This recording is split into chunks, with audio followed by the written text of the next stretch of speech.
Tra i libri, nella biblioteca Palazzo Frova, siamo a Caneva. È qui, in questo paese che appartiene al Friuli ma è così appiccicato al Veneto, che Irene Kao ha scelto di far decantare il suo successo. Lei è la scrittrice che con una trilogia erotica ha fatto centro, un mix di arte, amore, sesso, cucina e amicizia. Risultato: 400.000 copie vendute.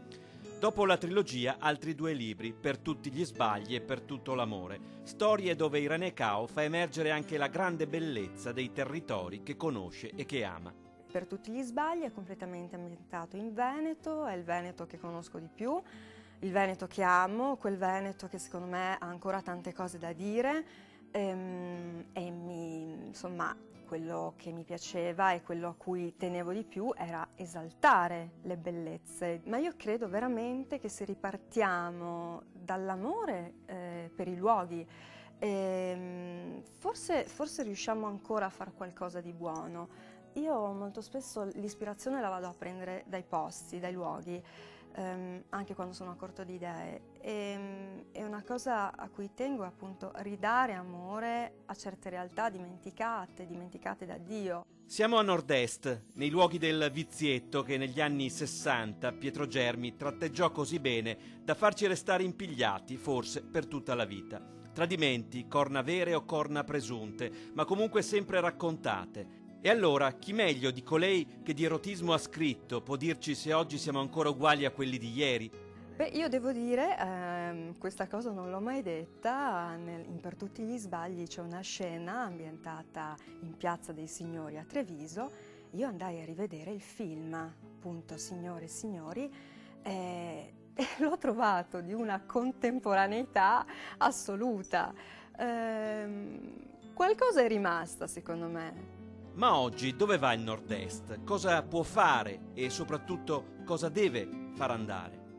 Mi piacerebbe avere la risposta, nel senso che mi piacerebbe anche poter fare qualcosa in questo senso.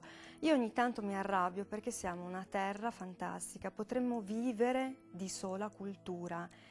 Siamo messi male, ma se sapessimo valorizzare ciò che abbiamo, potremmo vivere solo di quello. Siamo il paese, insomma, che ha il maggior numero di opere d'arte in assoluto in tutto il mondo. Quello che ci manca è una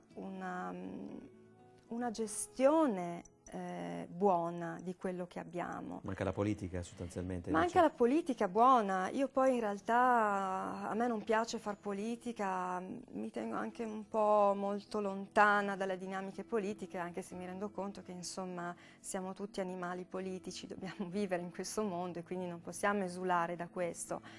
Però manca una gestione sana dei luoghi e delle bellezze che abbiamo. Dovremmo ripartire da qui. In conclusione, mi dice un sogno di Irene Kao per se stessa e anche un sogno per questa terra? Ma per me io non ho grandi sogni e grandi ambizioni, è vivere bene ogni giorno e soprattutto con amore e circondata da amore. Cosa che in questo momento forse mi manca e insomma spero di poterlo agganciare.